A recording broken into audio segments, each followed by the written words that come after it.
All right. So I know on here it has both of our names, but really Kristen is the head she's tonight.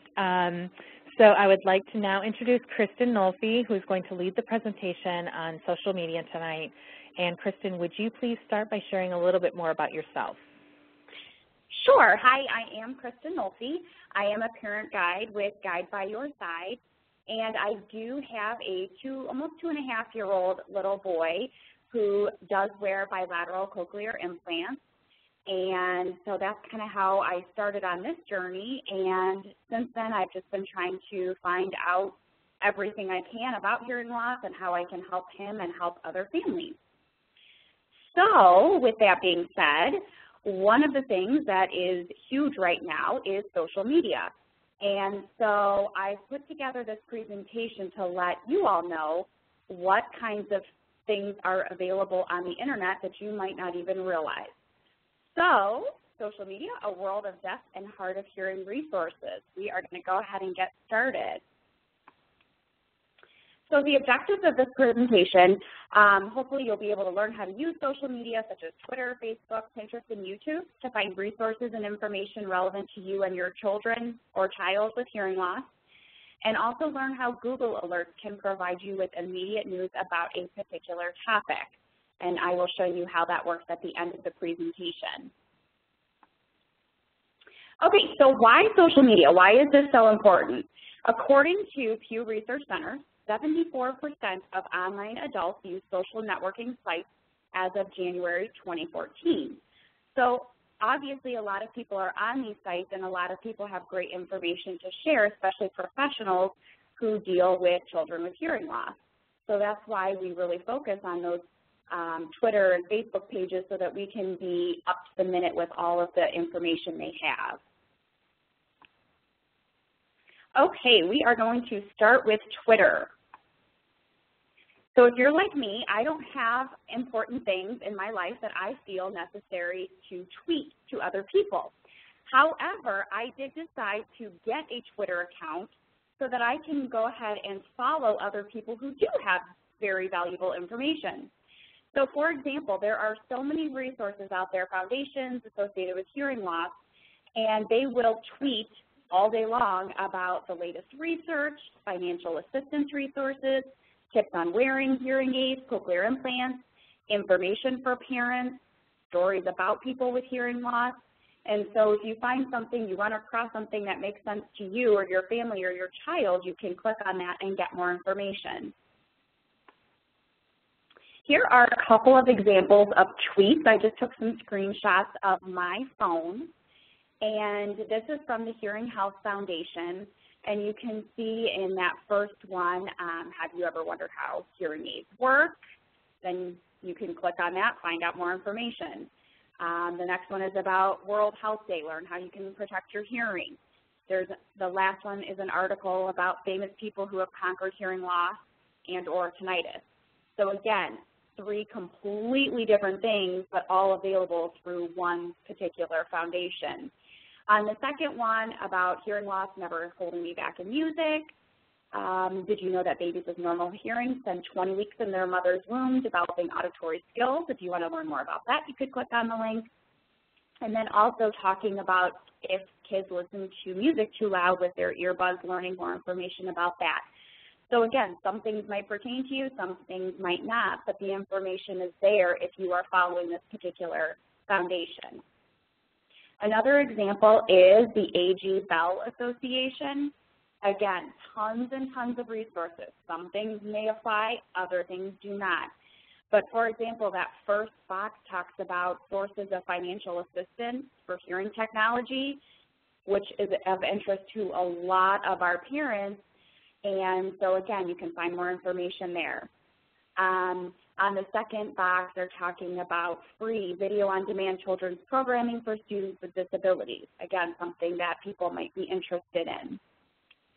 And they also include some tips, and you can also see that they retweet from other hearing foundations, how to have better conversations with someone with hearing loss. Tip number 2, get their attention before speaking. So again, you're just going to find all sorts of little tips, tricks, videos, financial resources, and so on, just by following all of these Twitter resources. I have my Twitter account. I do not tweet. I just follow other people's tweets to find out more. Here is an example of some of the foundations that are available, and again, there are so many more. The one I have on here, Resound UK, like my husband looked at this and thought, well, why do you follow somebody from the UK? Well, things are different in different countries, and sometimes they might have breaking news that I want to know about, and again, so you can follow these associations and foundations in different countries. If you have a child who does use cochlear implants, you might want to follow the Advanced Bionics, Cochlear, or Med-El, depending on which brand you have. So again, lots of different resources, and once you follow one or two pages, then you will find other resources that you might want to follow as well. Okay, Facebook. Most of us have a Facebook account, and we post pictures. We look at, pictures from our kids that maybe, friends of kids that live far away. But you can still do all of that, but then you can also follow certain pages that are associated with hearing loss. So by doing that, you can find out about upcoming events, get the latest updates on technology. So if maybe a company is coming out with the latest and greatest, they're going to post it on a social media site because it is going to get to people and get to people fast. You can read informative articles written by professionals and parents of children with hearing loss. You can connect with other parents of children with hearing loss through Facebook, get links to other websites and Facebook pages. So by following one page, you might be able to follow tons of other pages that have to do with children with hearing loss. For example, there are so many blogs out there that parents do write and update about their experiences, and that would be another thing that might be interesting, that you could connect with other parents maybe that don't live in even the same state as you, but to be able to use them as resources. Okay, so I have AG Pell's page up here, and again, this is where you can find up-to-the-minute information. So it's kind of hard to see. I took these screenshots from my phone, but the first one shows it's talking about, read about a girl who found her calling in teaching teachers of the deaf. So reading stories about that. It could be just something basic that you want to, just want to find out more information about.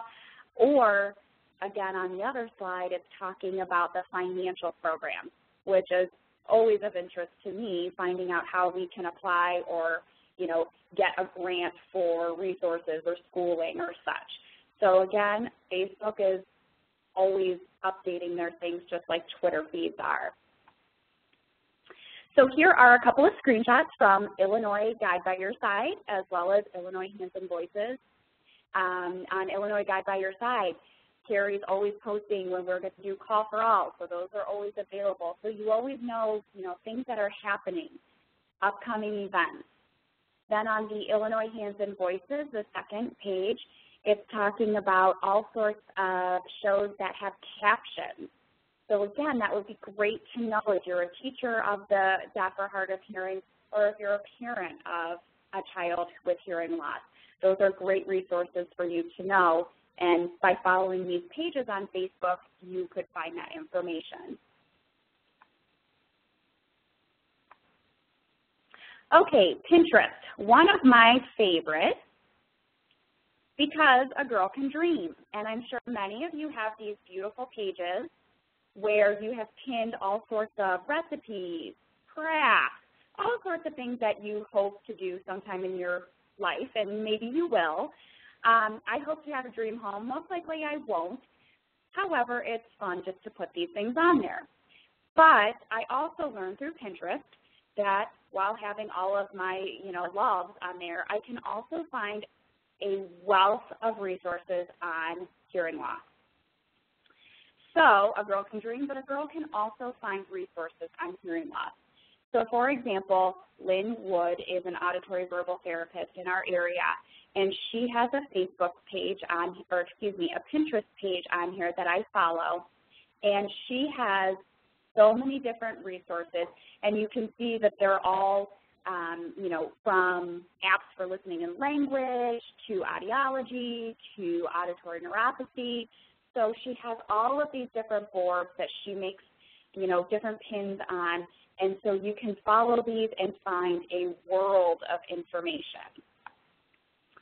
So I clicked on the Apps for Listening and Language board and opened up 174 pins. So this just shows a small sample of those. And again, 174 pins is a lot of pins to look at, but you just go to see what makes sense to you or what makes sense to your child with hearing loss and what might work for you guys. But just knowing that this is just one person that I follow and 174 pins just for apps for listening and language. So again, tons and tons of resources out there. If you're looking for something specific, you could always type that into the search box on Pinterest. So I just typed in hearing aid accessories. Tons and tons of pins came up, including the best hearing aid accessories for kids, pediatric clips and more, that first one. The second picture shows the jewelry that can be added to hearing aids. And then the third picture shows hearing aids that can be made for your dolls. So if a child has a doll that they want, you know, to have hearing aids just like them, they can also find these different hearing aids that are made specifically for dolls. So again, I just picked a sample of 3, but when you type in these things into a search engine, you're going to find tons and tons of resources. Another example, Usher syndrome. If you want to know more about that, you can find all sorts of pins that link to blogs, articles, videos, and more. For example, that first one shows a deaf-blind woman in climbing Mount Kilimanjaro. The second one shows really how it looks genetically, what Usher syndrome looks like if you need more information on that. And then the third one shows a little boy with Usher syndrome and showing, you know, a video of how he functions. So again, tons of resources, finding out more about a particular topic that you want to know more about. Okay, moving on to YouTube. Tons of YouTube videos out there. Some are helpful, some are not. You have to kind of use your common sense with what makes sense, and if you're not sure about something, you can always reach out to your audiologist, your parent guide, another parent that you know, and kind of confirm, is this right? Because obviously there are tons and tons of things out there. You just have to make sure that what you're looking at is actually legit. So YouTube, we've all seen those videos of kids, teens, adults hearing sound for the first time, and absolutely heartwarming. However, there are also wonderful resources for all sorts of hearing-related topics on YouTube that you may not have known about. So, for example, let's talk about why we would use YouTube. So it's available 24/7. You can get on anytime you want. So if you're up at 3 in the morning with a crying baby or you just can't sleep, there's information at your fingertips. It can bring you comfort right away, that instant connection. It can bridge language gaps since there are a variety of different languages with videos, also sign language. And it also offers videos on a variety of hearing-related topics. So what can you find on YouTube? You'll find videos with all sorts of tutorials and troubleshooting tips for hearing devices, whether it's hearing aids or cochlear implants. Also, you'll find videos of audiology appointments that can prepare you and show you what to expect. If you've never been before, it's a little intimidating. There's a lot of vocabulary. And so seeing those types of videos can kind of prepare you and make you feel more at ease before you actually go to the appointment. Also, videos of auditory verbal therapy sessions. I had no idea what that was before my son needed auditory verbal therapy sessions. But if you actually search that, you can come up with all sorts of videos to show what it really looks like. And again, so many more. You type in and you'll come up with all sorts of videos. So let's take a look at some examples. So if you've ever wondered if your child happens to have a NIADA processor through Advanced Bionics, and you have ever wondered how to clean it, there's actually a video for that. And this one is made by Advanced Bionics, so you do know that it is a legitimate video. But again, it's just a couple minutes long, shows you exactly how to clean your processor, and you're ready to go. If you were trying to find out what an auditory verbal therapy session looks like, maybe that's been mentioned to you several times that maybe a child would benefit from it, and you want to know what it looks like, you know, what kinds of activities go on, there are tons and tons of video examples that you can watch little clips from to see what it actually looks like and what takes place during one of those sessions. If you were ever interested in finding out what it sounds like to have a hearing loss, there are so many videos out there that it kind of lets you know, okay, this is what you would hear if you had moderate loss. This is what you would be hearing if you just had a mild hearing loss. If you had a profound loss, this is what it sounds like. So if you're ever wondering, what does my kiddo hear with hearing aids? Or what do they hear without their hearing aids?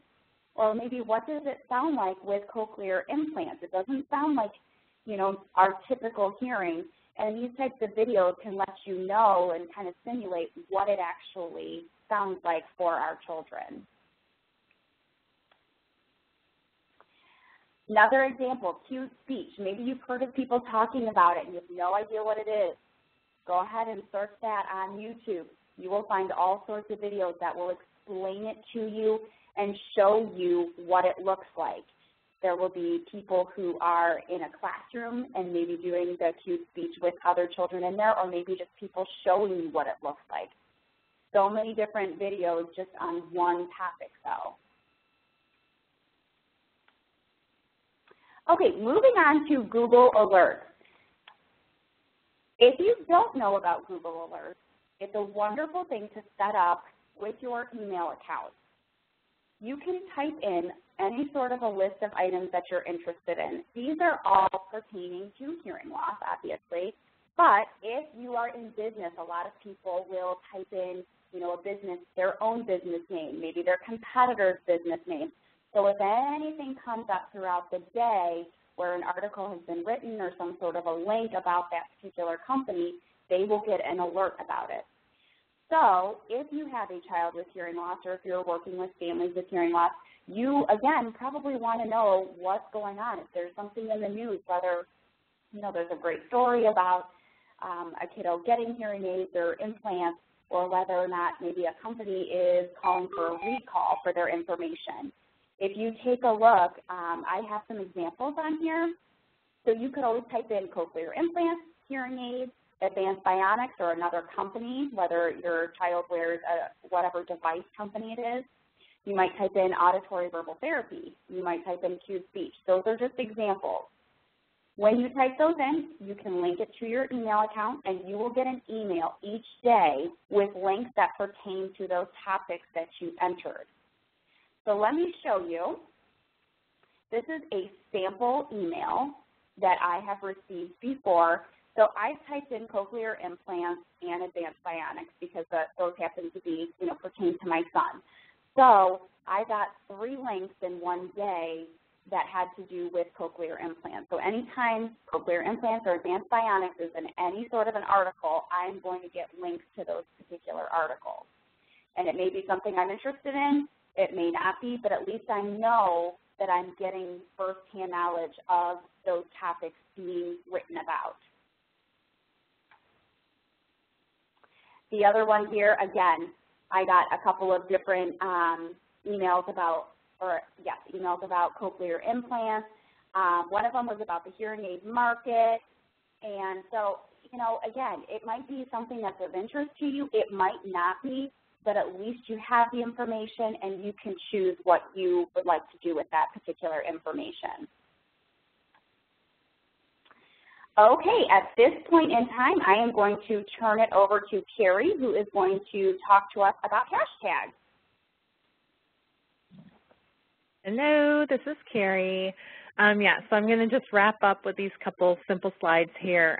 But you know, if you watch Fallon, you would know this little panda bear here that he calls hashtag when he first came out and took over the Tonight Show. This was very popular for him, and the Panda Bear would come running out and dancing and stuff to the music. And so when I think of hashtags, I can't help but think of the Panda Bear, so that's why I have them there. But if you're not familiar, hashtag is the actual pound symbol. That's another name for it. And people will add them to photos or posts that they put online. And there's a reason for that, a couple of reasons. One, they could be just annoying. Some people are absolutely in love with hashtags and probably will make way too many for one post.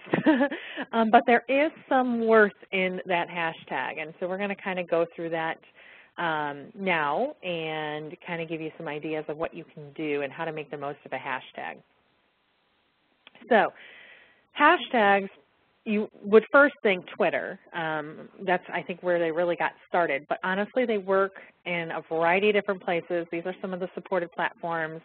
And so if you are planning an event and maybe you want to create a hashtag for your event so then people can search for information about your event and whatnot, that would be something that you'd want to do.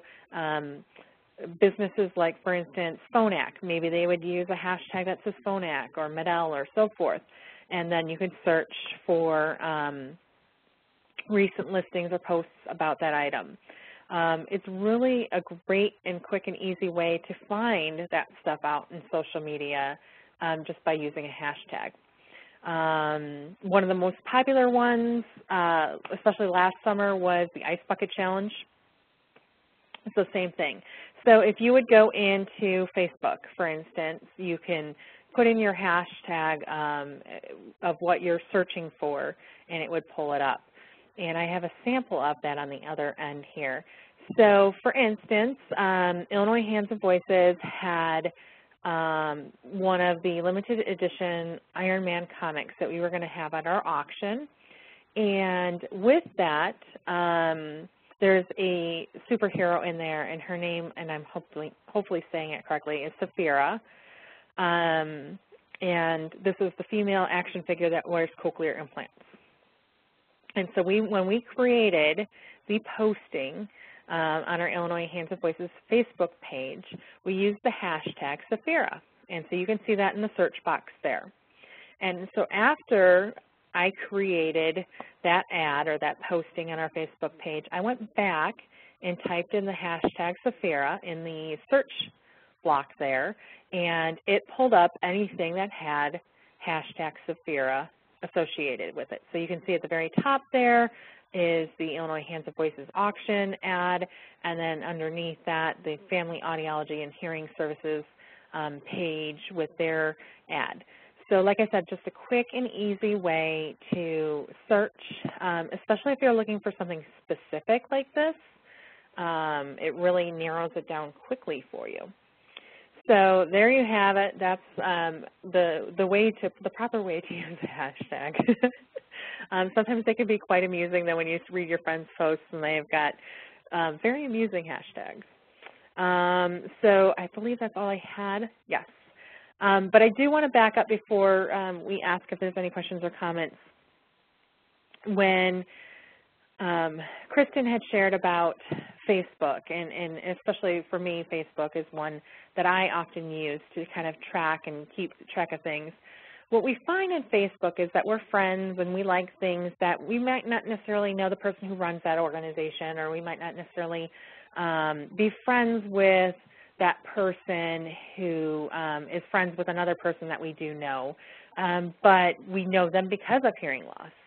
And so my story part of this is because I was friends of a friend of a friend that also had a child with hearing loss, I learned about a study happening out in Tennessee that we're pursuing for our son. And I just wondered to myself, how long would it take me to learn about that study or hear about it from somewhere else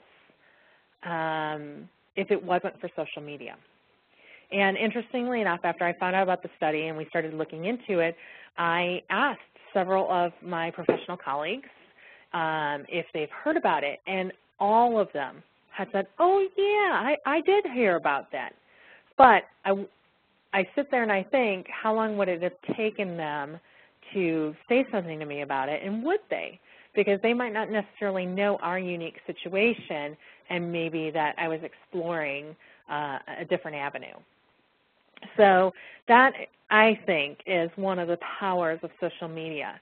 With that being said, though, it is social media.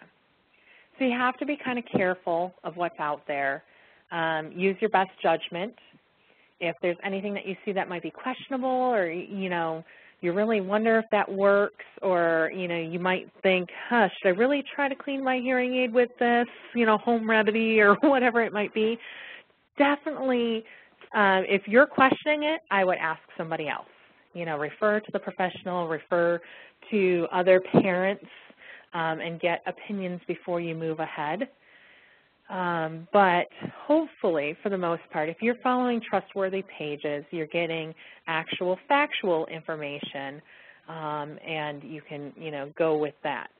But like I said, there's always room to kind of just wonder and doubt and just think through if it really is as good as they say it is, and so forth.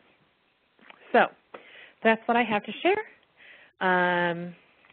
Kristen, anything? No, just to piggyback off of what you said, obviously you do have to be very careful because you just never know who's going to post, because anybody can post on these social media resources. So you just have to be careful. And again, like Carrie said, if you do have a question about it, then you probably need to talk to a professional before you do whatever you think or whatever the person said would be a good idea. So I think that about covers it. Are there any questions or comments at all about our presentation?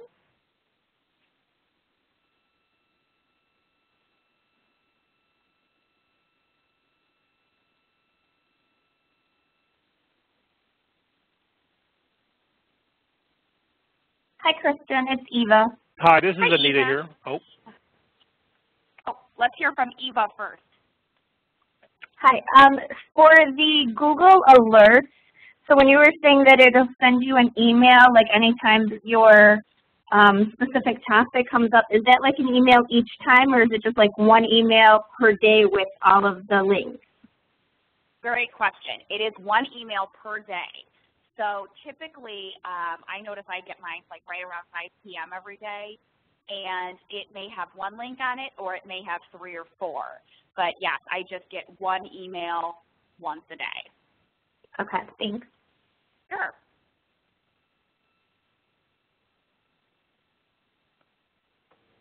And this is Anita here. This is nice, social media on Facebook and Twitter, etc. Very interesting. As parent guides,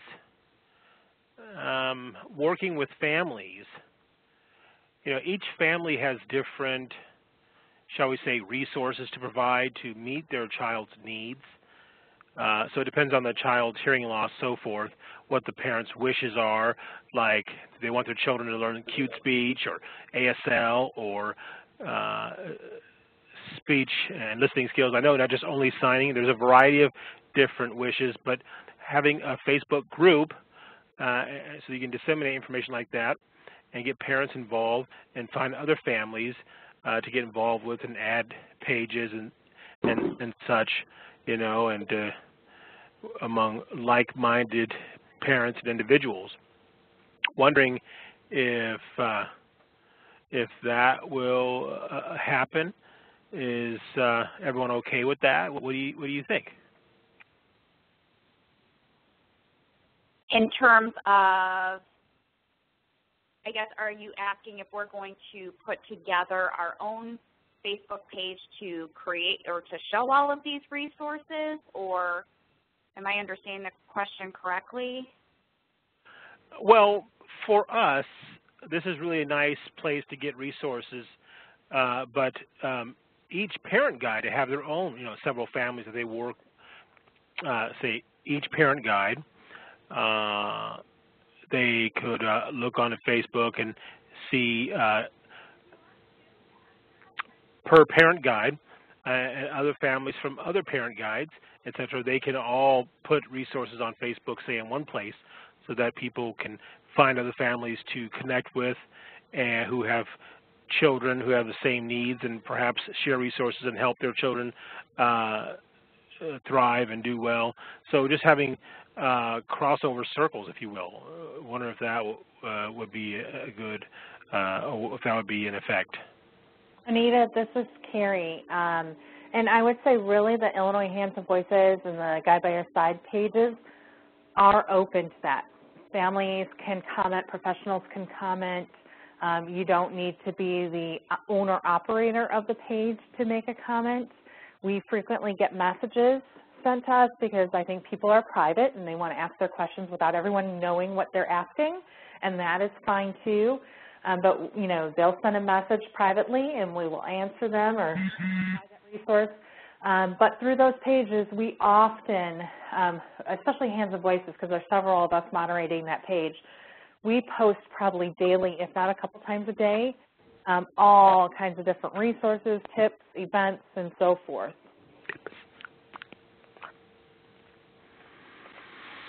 Okay, one more question. So you like the pages better than the groups then? Pages are more noticeable about decisions being made instead of groups or too public. So is that the difference? Is that why do you prefer pages better? Yes, for what we do, pages seem to work a little bit better. You have more options than a group.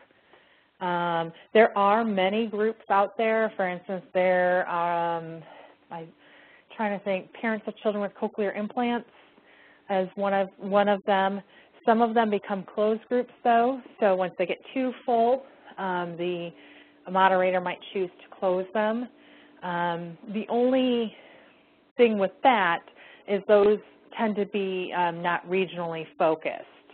And again, you get a lot of opinions and people express themselves, which they have every right to, but that could lead to misinformation as well.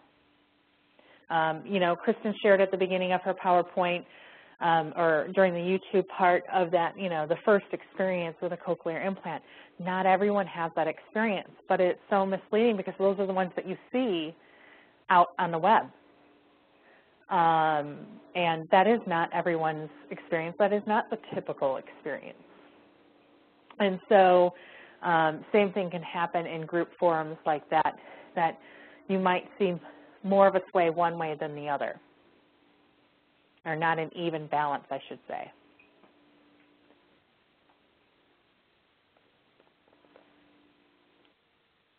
Got it. Thank you. Thank you for explaining that. I was wondering, you know, how families, you know, which, okay, perfect. Just thinking out loud. Thank you so much.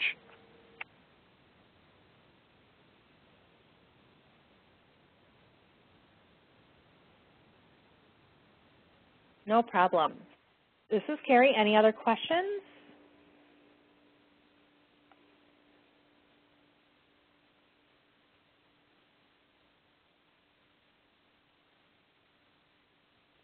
All right. So, like I mentioned at the beginning of the call, if you have any questions, you can reach out to your parent guide or you can contact me. The information is here on the screen. The recording will be available tomorrow. I can send you the link if you're interested. And then in the future, all the links for our calls are on the Illinois Sound Beginnings page, the website. And Illinois is spelled out, and that is our Illinois EDDI website. And there's a Parents tab, and you go to that, and you will find resources, and one of them being these recordings and our past recordings as well. So with that being said, thank you all for being on the call tonight and for your participation. We look forward to seeing you next month when we are going to explore teletherapy and what that is all about and how to get involved. So thank you again, Kristen, for a wonderful presentation. Everyone have a great evening. Thanks, Carrie. Bye-bye. Thanks.